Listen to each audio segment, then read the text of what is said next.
ठीक है, निगत अब्बास, आपकी पार्टी की नेता ने पूछा कि क्या प्रधानमंत्री मोदी मिलेंगे तो हाथ मिलाएंगे क्या? मतलब कांग्रेस पार्टी की मंशा यह है कि हाथ ना मिलाया जाए ट्रंप से। राकेश जी, पहले तो आपको, आपके दर्शकों को और मेरे को पैनलिस्ट को मेरा नमस्कार। दूसरी बात, सबसे महत्वपूर्ण बात जो आपके व्यूअर्स को पता भी है और मैं दोबारा इसको रीट्रेट करना चाहती हूँ क्योंकि बहुत इंपॉर्टेंट है, कि अंतरराष्ट्रीय जल क्षेत्र में भारत के 3 नाविकों की यूएस ने हत्या कर दी, जिनके नाम थे आदित्य शर्मा, शिवानंद चौरसिया और पटनाला सुरेश। पर फिर भी भगवान जाने क्यों कि G7 से उनके नाम गायब थे, अमेरिका का नाम गायब था, माफी की मांग गायब थी, आलोचना गायब थी, जवाबदेही गायब थी। माने G7 में प्रधानमंत्री हाथ तो मिला रहे थे, पर इस मुद्दे पर 56 इंच वाले मोदी जी का आवाज ही उनकी गायब थी। आज सवाल ये है राकेश जी कि क्या 3 भारतीयों की जीवन की कोई भी अहमियत नरेंद्र मोदी जी की आंखों में नहीं है? क्योंकि G7 में जो चिंता मोदी जी जता रहे थे वो तो सिर्फ इंस्टाग्राम की रील्स की और मेलोडी की जता रहे थे। पता नहीं राकेश जी, ये दोस्ती मुझे समझ नहीं आती, जिस दोस्ती में यूएस चाबुक चला देता है और इंडिया को कह देता है कि रशिया से तेल खरीदिए तो हम तेल खरीद लेते हैं। मतलब यूएस चाबुक चलाएगा, कहेगा रूस से तेल मत खरीदो तो हम तेल बंद कर देते हैं। ये भी दोस्ती राकेश भाई समझ नहीं आ रही। अभी यूएस पैसिफिक कमांडो ने भारत का गलत नक्शा जारी करने की जुर्रत करी है, जिसमें जम्मू कश्मीर को भारत से अलग दिखाया और पीओके को पाकिस्तान का हिस्सा दिखाया है। मतलब ऐसे दोस्तों से बेहतर तो यह है कि दुश्मन वह हम लोग पाल लें। बड़ी अजीब सी बात है। देश तो मैं कहती हूं कि मोदी जी चला रहे हैं राकेश जी, लेकिन मोदी जी को ना ट्रंप चला रहे हैं और मोदी जी देश की चिंता कर नहीं रहे। देश आज सही सुनिए ना मैडम, मैडम सुनिए, मैडम सुनिए, मांगूंगी बात हाँ लीजिए 10 सेकंड। अगर आज देश सही हाथों में होता तो शिक्षा मंत्री की जेब से पेपर जो नीट का था वो गायब ना होता। अगर आज देश सही हाथों में होता तो इथेनॉल डाल के गाड़ियों मैडम सुनिए, अभी ये शिक्षा वाले पर डिबेट किसी और दिन कर लेंगे, अभी एजुकेशन वाले पर डिबेट किसी और दिन कर लेंगे। निगत जी, सवाल तो फिर यह भी पूछा जाएगा, वरना डिबेट डिरेल हो जाएगी, कि राहुल गांधी रुक ही जाते, रीनीट हो जाती, उसके बाद छात्रों के बीच जाते, क्या इससे छात्रों का दिमाग डिस्ट्रैक्ट नहीं होगा? नहीं ठीक है, वो कर लेंगे चर्चा, वो कल परसों में चर्चा कर लेंगे। आज ये मुलाकात पर कंसंट्रेट करते हैं, आज इस मुलाकात पर निगत कंसंट्रेट कर लेते हैं। नहीं, आप सुनिए मेरी बात राकेश भाई, मेरी बात सुनिए। आप कहते हैं राहुल गांधी जी रुक जाते, अरे मोदी जी रुक जाए ना और इस्तीफा दिलवाए धर्मेंद्र प्रधान का। कौन लेगा उन बच्चों की जिम्मेदारी जिन्होंने? नहीं ठीक है मैडम, आप ये चाह रहे हैं कि मोदी ट्रंप की मुलाकात ना हो, पहले धर्मेंद्र प्रधान का इस्तीफा हो जाए। नीट से पहले बच्चों ने आत्महत्या कर ली राकेश भाई, उनके माता पिता को आप मैं देश के प्रधानमंत्री क्या जवाब देंगे? देश के नागरिक हैं आप और मैं, हमसे भी तो सवाल पूछा जाएगा। ठीक बात है कि क्या बच्चों का हक नहीं है उनकी आवाज उठाई जाए? ठीक बात है, ठीक बात है। उन श्रद्धालुओं का अधिकार नहीं है जिन्होंने चंदा दिया? ठीक है निगत, ठीक है। अब सुनिए, मैं जरा मंजू सेठ जी को लाता हूं डिबेट में। निगत सुनिए, जनता का क्या बात करे राकेश भाई? ठीक है निगत जी सुनिए, छात्रों की मौत हुई है, छात्रों ने सुसाइड की है, वो संवेदनाएं हैं और निश्चित तौर पर वो मुद्दा है निगत अब्बास। मैं उससे आपकी बात से इनकार नहीं कर रहा हूं, लेकिन आज मोदी ट्रंप की मुलाकात पर चर्चा हो रही है, कल उस पर चर्चा कर लेंगे। राहुल गांधी का है ना कार्यक्रम शाम में, कल उस पर चर्चा कर लेंगे। ठीक है, अब मंजू सेठ जी मुझे एक बात बताइए, अगर G7 के मंच से सेशन से प्रधानमंत्री मोदी ये कहते हैं कि भारतीय नाविकों की मौत हो गई, ये बहुत दुखद है और ये नहीं होना चाहिए, तो क्या ये विरोध जताना नहीं हुआ? MA अगर प्रेस कॉन्फ्रेंस करके ये कहता है कि भाई हमने विरोध दर्ज कराया है, तो क्या ये विरोध दर्ज कराना नहीं हुआ, या फिर विरोध उस तरीके से दर्ज कराया जाए जैसा निगत अब्बास चाहती हैं? नहीं, बिल्कुल आपने ठीक कहा राकेश जी, ये डिप्लोमेटिकली हम ऐसे ही बोल सकते हैं।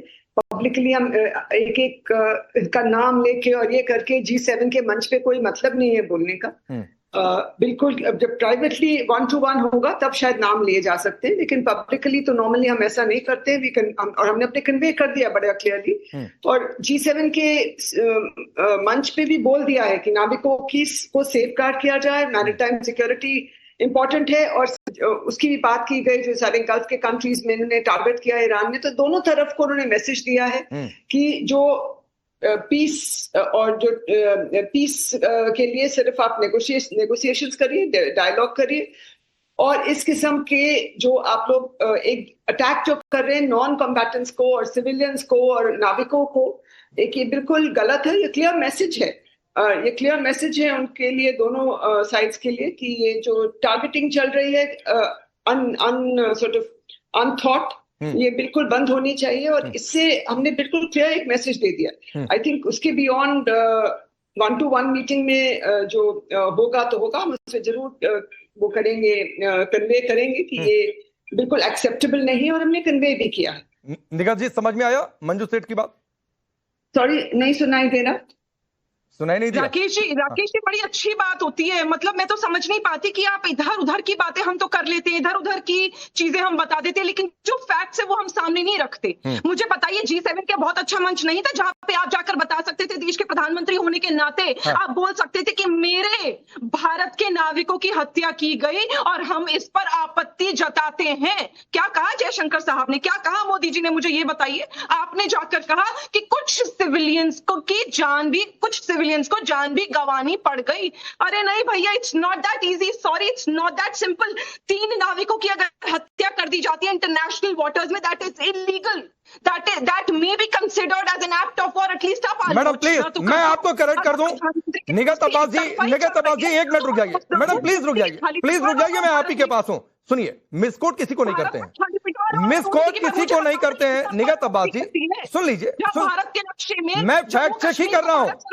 मुझे बताइए। निगत अब्बास जी, मैं फैक्ट चेक ही कर रहा हूं, मैं आप ही के पास हूं। एक फैक्ट सुन लीजिए, भारत की ओर से जो प्रधानमंत्री मोदी ने G7 में जो बात कही है उसको मैं सीधे से कोट अनकोट कर देता हूं। हॉर्मुज स्ट्रेट में मैरीटाइम ट्रेड में आई बाधा के कारण पूरे विश्व की अर्थव्यवस्था को नुकसान पहुंचा, भारत के कई सिविलियंस को जान गंवानी पड़ी। यह भारत का नाम नहीं लिया गया, या आपने यह पढ़ा नहीं? आप राकेश भाई, हाँ। बहुत नहीं, मतलब मैं समझ नहीं पा रही हूँ कि हम इस डिफेंसिव मोड में क्यों चले गए। नहीं, मैं डिफेंसिव मोड में नहीं हूं। आपने कहा भारत, हमारी जिम्मेदारी बढ़ती है, सरकार की जिम्मेदारी बढ़ती है, सिविलियंस की बात यहाँ पर सिर्फ नहीं हो रही है। और सिविलियंस का अगर मुद्दा लिखवा दिया नक्शे में, कौन सी तो एक एक करके आगे बढ़ते हैं। निगत अब्बास जी, एक एक करके आगे बढ़ते हैं। आपने कहा भारत के लोगों की जान गई, ये नहीं कहा गया, दुनिया में लोगों की जान गई ये कहा गया। पाकिस्तान का अभिन्न अंग दिखाया है और जम्मू एंड कश्मीर को भारत से अलग दिखाया है। कैसी बात करें, अभी G7 हुआ है, आज ही ट्वीट आया है, जारी की गई है वो नक्शा। आपको आप बताइए राकेश भाई, एक भारतीय होने के नाते क्या जम्मू कश्मीर भारत का हिस्सा है? हाँ बिल्कुल है, कौन इनकार करेगा? अगर है तो आज G7 के बाद, अगर G7 में अपनी लाख इमेजिनरी लाख मोदी जी दिखा देते ट्रंप को, तो आज यूएस पैसिफिक कमांडो की हिम्मत जरूरत ना होती जम्मू कश्मीर को भारत से अलग दिखाने की। ठीक है, आरपी सिंह रिप्लाई करिए, फिर मैं आ रहा हूं अनमोल भाई आपके पास। धारा 370-35A को हटाने की बात तो हमने की, हटाया हमने, इन्होंने तो कभी कहा भी नहीं कि, इन्होंने तो उल्टा कहा कि इनके मैनिफेस्टो में लिखा है कि ये वापस आएंगे, धारा 370-35A वापस लागू करेंगे। ये बात करते हैं कश्मीर की। इनके रहते हुए 5 लाख से अधिक कश्मीरी पंडितों को वहां से निकलना पड़ा, वहां से उनका पलायन हुआ, तब तक तो इनके मुंह से एक शब्द नहीं निकला। और ये अमित शाह जी ने पार्लियामेंट के पटल पर बिल्कुल ठोक कर कहा है कि पाकिस्तान ऑक्युपाइड जम्मू कश्मीर हमारा हिस्सा है। इनके समय में POK था, हमने उसको पाकिस्तान ऑक्युपाइड जम्मू कश्मीर कहना शुरू किया और हमने उसको पाकिस्तान ऑक्युपाइड जम्मू कश्मीर घोषित किया। ये अमित शाह जी ने पटल पे बोला है और ये स्टेटेड पॉलिसी है भारत की। और उसमें अगर कहीं किसी ने गड़बड़ की, उसको उसकी चिंता की जाएगी। इसमें ये तो नहीं कि चिंता नहीं की जाएगी। तो कौन बोल रहा है? जिससे 26/11 के बाद जब फली मेजर साहब ने कहा कि हमको छूट दो हमला करने की, तो पूछ अंदर हो गई, तब नहीं हिम्मत हुई ये कहने के लिए, नहीं फली मेजर साहब आप एयरफोर्स के चीफ हैं, आप कह रहे तो हमला करो जाकर। किसने फिर सर्जिकल स्ट्राइक का विरोध किसने किया? एयर स्ट्राइक का विरोध किसने किया? ऑपरेशन सिंदूर का उपहास किसने उड़ाया? कैसे बोल सकते हैं? सर कौन आदमी, कौन निकत अब्बास कृपा कर थोड़ा सा शीशा देखकर आया करें बोलने